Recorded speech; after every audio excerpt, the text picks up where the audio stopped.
Social মিডিয়ার একজন কর্মী, তার নাম সঞ্জু কর্মকার। সে মারা গেছিলেন পোস্ট পোল ভায়োলেন্সের পরবর্তীতে, এবং তার সোনারপুর কামরাবাদের যেই বাড়ি, সেই বাড়িতে আসার কথা অভিষেক বন্দ্যোপাধ্যায়। কিন্তু যখন এই কর্মীদের পাশে থাকার জন্য অভিষেক বন্দ্যোপাধ্যায় তার বাড়ির জন্য রওনা দিয়েছে, ঠিক সেই সময় আমি উপাসনা চৌধুরী, আমাদের কাছে যে খবরটা এসেছে সেই জিনিসটা আপনাদের সকলের কাছ পর্যন্ত তুলে ধরা ভীষণভাবে জরুরি। B garden Sonarpur banquet and community hall, BJP নামক এই দলটা কতটা তলানিতে যেতে পারে, কতটা বিলো দ্য বেল্ট রাজনীতি করতে পারে, তারা আবারও সেই জিনিসটা প্রমাণ করে দিচ্ছে। আমি আবারও মেনশন করছি নামটা, B garden Sonarpur banquet and community hall. এই হলে বিজেপির তরফ থেকে একটা বড় সংখ্যক ভিড় করানো হচ্ছে, তাদেরকে রাখা হচ্ছে, সেখানে উপস্থিত কিছু মহিলা, সেখানে উপস্থিত একটা বড় সংখ্যক মগ, এবং তাদেরকে রীতিমতো খাইয়ে দাইয়ে তার পরবর্তীতে সেখানে কাচের বোতল, জুতো এবং সেই অঞ্চল, সেই লোকজনকে দিয়ে একটা বিক্ষোভ করার পূর্ণ প্রচেষ্টা, নোংরা প্রচেষ্টা যে বিজেপি চালাচ্ছে, সেটার ধিক্কার জানাই আমরা। একজন কর্মী মারা গেছে, একজন সোশ্যাল মিডিয়ার কর্মী মারা গেছে, সেখানে দাঁড়িয়ে যখন তার নেতারা এখানে আসছে, তাদের পাশে দাঁড়ানোর চেষ্টা করছে, সেই জায়গাটাকে রুখে দাঁড়ানোর যে নোংরা প্রচেষ্টা আপনারা করে যাচ্ছেন, সেই নোংরা প্রচেষ্টাকে ধিক্কার জানিয়ে এই ভিডিওটা আমরা বানাচ্ছি, এই লাইভটা আমরা করছি। আর বারবার আমরা একটা জিনিস স্পষ্ট করে দিতে চাই যে ওখানে আমি আপনাদেরকে নামটা দেখিয়ে দিই, B garden Sonarpur banquet and community hall. যারা এই লাইভটা দেখছে, যাদের কাছ পর্যন্ত এই ভিডিওটা যাচ্ছে, আমি তাদেরকে অনুরোধ করব যে এই বিজেপির নোংরা চক্রান্ত, যে জিনিসটা তারা চালানোর চেষ্টা করছে, যাতে কোনো কর্মী, কোনো নেতা তার সহযোদ্ধাদের পাশে না দাঁড়াতে পারে, এটাকে আমরা ধিক্কার জানাই, ধিক্কার জানাই। আজকে B garden Sonarpur banquet and community হলে তারা যেই সংখ্যক মানুষজনদেরকে রেখে তার পরবর্তীতে সেখানে কাচের বোতল, জুতো, ডিম, টমেটো, এই গোটা বিষয় প্রক্রিয়া তারা যেই জিনিসটা করার চেষ্টা করছে, এইটা একটা সভ্য রাজনৈতিক জায়গায় গ্রহণযোগ্য নয়। তারা যখন ডেমোক্রেসির কথা বলে, তারা যখন স্বাধীনতার কথা বলে, তাদের সব জায়গা তারা একদম মাটির তলায় দাবিয়ে দিচ্ছে, তারা যখন এই দৃশ্যটা আমাদের চোখের সামনে তুলে নিয়ে আসছে। আজকে যখন সঞ্জু কর্মকার একজন সোশ্যাল মিডিয়ার কর্মী, আমি বারবার বলছি, পোস্ট পোল ভায়োলেন্সে তার গায়ের উপর এমনভাবে আঘাত করা হয়েছে, সে আজকে আমাদের মধ্যে নেই।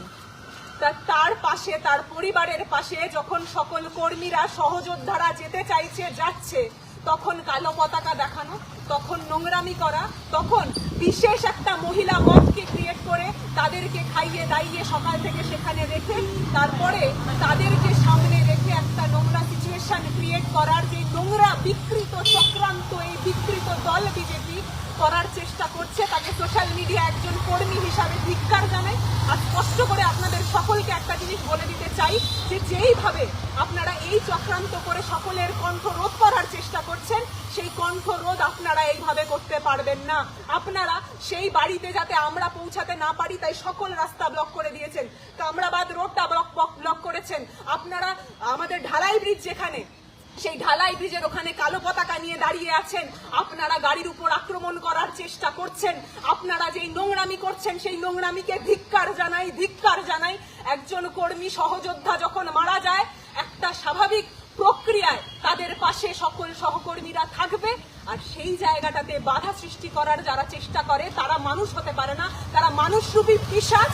আর আমি যারা এই নোংরা চক্রান্ত চালাচ্ছে, আমি তাদেরকে বারবার বলতে চাই, এই যে B garden Sonarpur banquet and community hall, সেইটা কামরাবাদের ওখানে সঞ্জু কর্মকার, আমাদের সহযোদ্ধা যাকে আমরা হারিয়েছি, তার বাড়ির একদম নিকটে সেখানে এইভাবে একটা বড় শতাংশ লোকজনকে খাইয়ে দাইয়ে তার পরবর্তীতে সেখানে শুধুমাত্র রাখা হচ্ছে যাতে অভিষেক বন্দ্যোপাধ্যায় এবং সেই সকল কর্মী যারা তার সাথে সেখানে উপস্থিত হবে, তাদেরকে হেনস্থা করা যায়। এই জিনিসটা গণতান্ত্রিক জায়গায় একটা আঘাত। যারা বরাবরই বলেছিলেন শাসনের কথা, আমি তাদেরকে স্পষ্টভাবে বলতে চাই, আজকে সেখানে পুলিশ কোথায়? আজকে কটা পুলিশ সেখানে দাঁড়িয়েছে? প্রত্যেকটা রাস্তা যখন ব্লক করা হচ্ছে, যখন কালো পতাকা দেখানো হচ্ছে, তখন কতজন সেখানে উপস্থিত আছে? এই জিনিসটার উত্তর দিতে হবে যারা পুলিশ প্রশাসনের দায়িত্বে রয়েছে। আজকে শুভেন্দু অধিকারী যখন এত কথা বলছেন, আজকে যখন বিভিন্ন অগ্নিমিত্রা পাল থেকে শুরু করে এত সংখ্যক লোকজন বলছেন, তারা শুধুমাত্র কথাই বলছেন, কিন্তু বাস্তবে সেই সিচুয়েশনে যখন প্রত্যেকটা সহযোদ্ধা, সহকর্মী যেতে চাইছে, তখন আপনাদের পুলিশ সেখানে নেই। সেখানে ইন্টেনশনালি একটা মব দিয়ে এত সংখ্যক লোককে ঘেরাও করে তার পরবর্তীতে হেনস্থা নোংরা চক্রান্ত আপনারা চালাচ্ছেন, সেই নোংরা চক্রান্তকে আমরা পাশ করতে চাই। আর বারবার একটা কথা বলতে চাই যে কর্মীদের পাশ থেকে আপনারা আমাদেরকে সরাতে পারবেন না, আমরা আমাদের সকল কর্মীদের পাশে থাকবো। বিস্তারিত এখানে ভিডিও করার কিচ্ছু নেই, আমি আপনাদের সকলকে সেই জায়গাটার কথা একটু উল্লেখ করে দিতে চাই। মালঞ্চ, সন্দেশখালী, মিনাখা, বসিরহাট প্রত্যেকটা জায়গা থেকে মুসলমান সম্প্রদায়ের দিদি বোনদেরকে আনা হয়েছে, তার পাশাপাশি হিন্দু সম্প্রদায়ের বিভিন্ন লোকজনদেরকে এনে তার পরবর্তীতে হেনস্থা করার চেষ্টা চলছে ক্রমাগতভাবে। কালো পতাকা শুধুমাত্র দেখানো নয়, যখন এই মব সেখানে উপস্থিত তখন কটা পুলিশ সেখানে রয়েছে সেই জিনিসটা আমরা উত্তর জানতে চাই। আজকে যারা প্রশাসনের শীর্ষে বসে আছে, যারা বুক চিতিয়ে এই কথা বলছে যে তারা আইনের শাসন চায়, আমরা বারবার বলতে চাইছি আইনের শাসন এরকম হয় না। যেখানে একটা কর্মী মারা গেছে, একটা সোশ্যাল মিডিয়ার কর্মী মারা গেছে, সেই কর্মীর পাশে দাঁড়ানোর জন্য আমরা যখন যেতে চাইছি আমাদের গাড়ির উপর আক্রমণ করার চেষ্টা হচ্ছে, আমাদেরকে বাধা দেওয়ার চেষ্টা হচ্ছে, চারটে রাস্তা চারদিক থেকে ব্লক করে দেওয়া হয়েছে। একজন সহকর্মীর পাশে একজন সহযোদ্ধা যারা থাকবে, অভিষেক বন্দ্যোপাধ্যায় যখন এই সিদ্ধান্তটা নিয়েছেন তখন আমাদের মূলত কর্তব্য হচ্ছে যে প্রত্যেকটা জায়গায় তারা যেইভাবে আক্রমণ করার চেষ্টা হচ্ছে, আটকানোর চেষ্টা হচ্ছে, এই আটকানোর চেষ্টাকে আমরা ধিক্কার জানাই। আমি বারবার বলছি এই ভিডিওটা যদি প্রশাসনের কারোর শীর্ষ নেতৃত্বের কাছ পর্যন্ত যায় তারা এটার ব্যবস্থা নিক।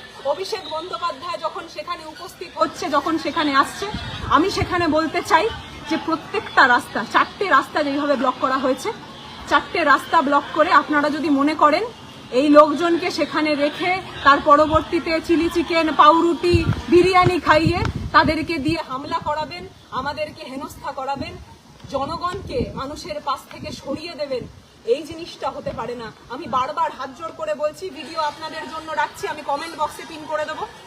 এই গোটা দৃশ্য আপনাদেরকে যখন দেখানো হচ্ছে, পুলিশ আপনাদের কাজ আপনারা করুন, সেখানে প্রশাসন নেই, সেখানে অভিষেক বন্দ্যোপাধ্যায়ের কনভয় এবং আমাদের প্রত্যেকটা মেয়ে, প্রত্যেকটা ছেলেদের উপর আক্রমণ করার জন্য যেই বিজেপির প্রত্যেকটা নেতা কর্মীদেরকে নিয়ে সেখানে উপস্থিত আছে, এই নোংরা চক্রান্তকে ধিক্কার জানাই, ধিক্কার জানাই, ধিক্কার জানাই। আর আমরা বারবার পথেই আছি, পথেই থাকবো। এই নোংরা চক্রান্তকে আমি অনুরোধ করব, আমি হাত জোড় করে বলছি, যারা প্রশাসনের শীর্ষ পদে বসে আছে, যারা প্রশাসনের শাসনের কথা বলে, তাদেরকে অনুরোধ করব প্রশাসনের শাসনটা দেখান। 10টা পুলিশ 5টা পুলিশকে রেখে তার পরবর্তীতে যেই নাটক করার চেষ্টা আপনারা করছেন সেটাকে ধিক্কার জানাই। প্রত্যেকটা জায়গা ব্লক করে রেখেছেন আপনারা, প্রত্যেকটা ব্যক্তি যারা তার কর্মীর পাশে দাঁড়ানোর চেষ্টা করছে, একটা কর্মীকে মেরে দিয়েছেন কি কারণে? সোশ্যাল মিডিয়ায় পোস্ট করে বলে। ওর দোষটা কি? সোশ্যাল মিডিয়ায় পোস্ট করতো, মমতা বন্দ্যোপাধ্যায় জিন্দাবাদ বলতো, জয় বাংলা বলতো, এটা তাদের দোষ। আপনাদের সকলকে কিন্তু এই জিনিসটার উত্তর দিতে হবে।